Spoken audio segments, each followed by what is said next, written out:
But sticking with comedians, we have three impressive figures from the world of comedy. The nation's favourite grumpy old man, Richard Wilson, is revealing the intimate secrets of his own personal life in an autobiographical series on Radio 4 called Believe It. Or is he? His programme may or may not be as believable as a party political manifesto. John O'Farrell wrote his autobiography years ago, since which time he has moved into writing novels and the odd unbelievable history of Britain and the world. But he's here with his latest novel, The Man Who Forgot something or other. And much of Alison Steadman's performing life will be featured on BBC 4 on Sunday night, which celebrates the many faces of Alison Steadman, as well as a new comedy, A Civil Arrangement. We have music from Django, and Eska. And we can always count on Nikki Beattie. Who have you got for us this week, Nikki? I have a telegenic maths boffin who's here to tell us whether his right hand knows what his left hand is doing. Professor Marcus de Sotoy will be talking about the BBC title that he's currently competing for, Maestro at the Opera. All right, OK.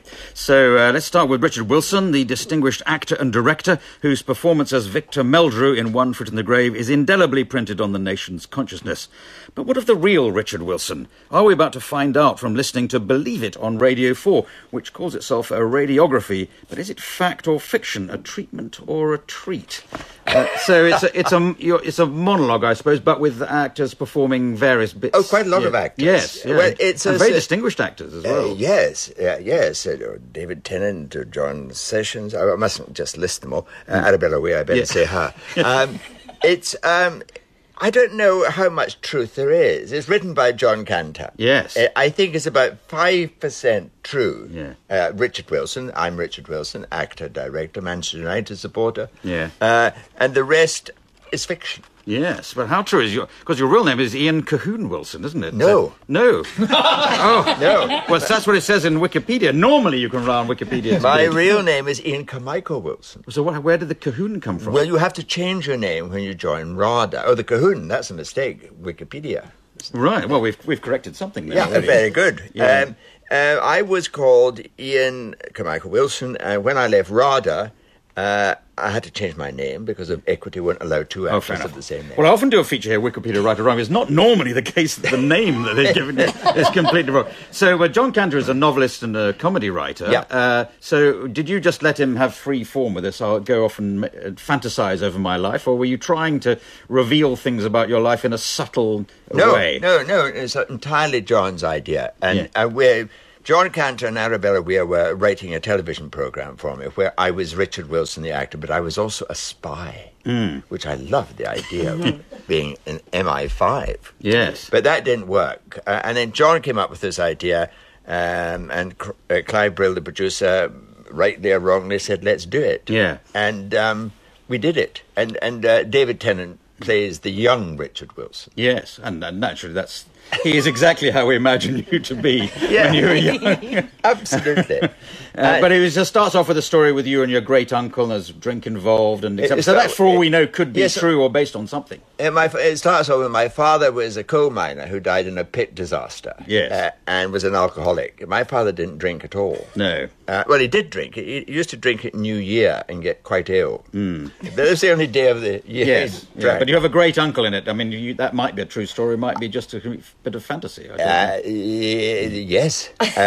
But later on, you have episodes when you're friends with George Best and you're going out with him and you're... Well, I did meet George Best. Oh, you said that? Yeah, where did you meet him? In Manchester. Yeah. Of course.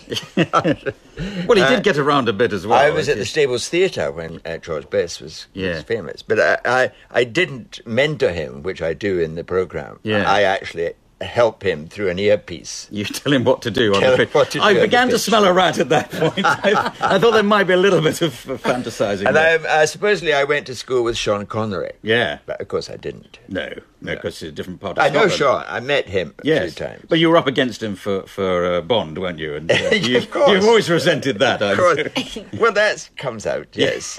Sure. That's all true. Yeah. But in your real life, I don't trust anything now, but you came fairly late to acting. You it's about 27 before you went to RADA. I went to RADA, yeah. So why was that? Do you just not have the confidence to do it? Or you exactly. But when you're at school or something, do you think, I want to be an actor, but I better do something more sensible or less starry? Yeah. And I became a medical laboratory technician for 10 years. Yeah. Which was no bad thing. No, it gave you a certain sort of demeanour about you, I suppose. It gave me, a shot at sort of gauging people and judging people. And I always say to young people who want to become actors, don't go straight to drama school. Get some life experience. Yeah. So was that actually dealing with dead bodies? Yes, quite a lot.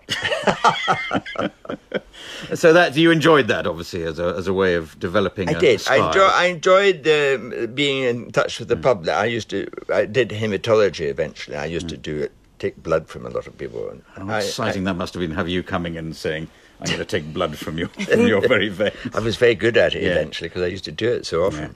Yeah.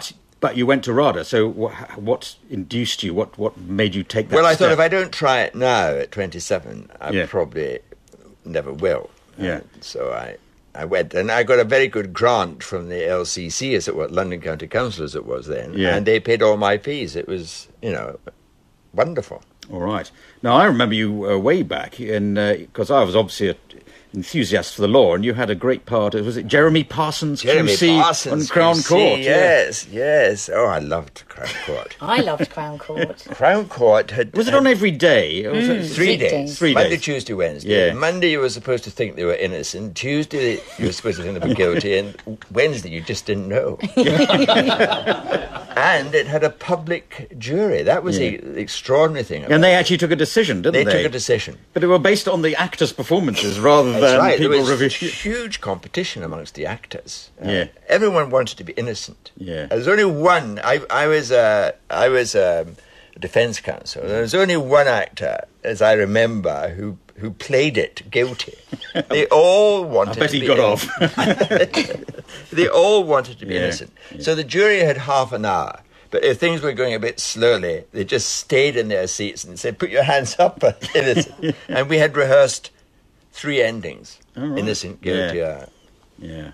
And did you get sort of enthusiastic about it? You wanted to make sure you got your man off, even though it was a person playing a part. Yes. Yeah. I used to go to the Old Bailey and study barristers. Yes. Well, I could detect some aspects of your performance in what I used to do. But then another great part you had in that brilliant series, the Tutti Frutti with Emma Thompson, wasn't that? Emma Thompson, Robbie Coltrane. Yeah. Written by John Byrne. Wonderful series about an ageing rock band. And you were the aging, what sort of agent I was manager? Mr. Clockerty. Yes. The aging manager. Or Mr. Cahoon, as I remember it as. Actually, Mr. Clockerty Cahoon, yes. Yeah. No, but when, would it be David Rennick, the writer, when he approached you to, say, be in One Foot in the Grave, were you vaguely insulted that... Yes, I thought I was too young. Well, you were too young, weren't you? Well, I was. Victor was 60. And I was 55. Yeah. And I thought, I'm not ready for older people yet. Yeah. But it's old and very grumpy and unpleasant, really. And you're not... Was he? You're was not he really, Yes, Clive? he was. But you're not a grumpy person. You're such an amiable person. Well, yes, I try to be. But there must be a grumpy side to you that you tap into that David saw. David Rennick wrote it for me. Yeah. It's not much of a compliment. But he did So write... he thought of you as an older, nastier, grimmer, whinging, curmudgeonly person. No, he remains one of your closest friends. He thought, here is an actor whose sheer brilliance could play anything. And he chose this one for me. Yeah. And of course, because it's got that fantastic sort of catchphrase, I don't believe, when people are actually genuinely surprised to see that you're there, your catchphrase is virtually on their lips. Yes, hence my radio show is called Believe It. Yeah, you're not one who decries your own catchphrase. No. I got over that. Yeah. But I did a program about death, a documentary about death and dying, and they said, we're going to call it 2 Feet in the Grave. I said, no, please, don't call it that. And they said, well, look, if we call it Richard Wilson and Death, no one will watch it. If we call it 2 Feet in the Grave... Oh, yes. And we had an audience of 22 million. Excellent. Oh, no, that was 1 Foot in the Grave. Yes. 2 Feet in the Grave, not much room for a sequel, is there? 2 Feet in the Grave. And just touch it, because we've mentioned, obviously, your big hits on the television, but you're, as I mentioned, just introducing, you're a distinguished director as well. I'm an associate director at Sheffield Playhouse. Yeah. But you've done a lot of directing over the years. Is that yes. just what all actors want to be, or is that your real love, is directing? No, there's some actors... Alison will tell you, don't want to direct at all, but there are a lot who do turn to it. Absolutely, yeah. You've directed. Oh, a little bit. My old drama school. but I wouldn't... So it's very important, Alice. Oh, yes, it is important. It's, it's not influential. Don't nag her. Anyway, so your series, Richard Wilson's Believe It, begins on Wednesday morning at 11:30 here on BBC Radio. Is that a good slot? I would imagine it's a very good slot. It's an excellent and if it does well, it'll be repeated forever and a day on Radio 4 Extra. And I believe that or not. So anyway, that's, thank you very much, Richard Wilson. And now...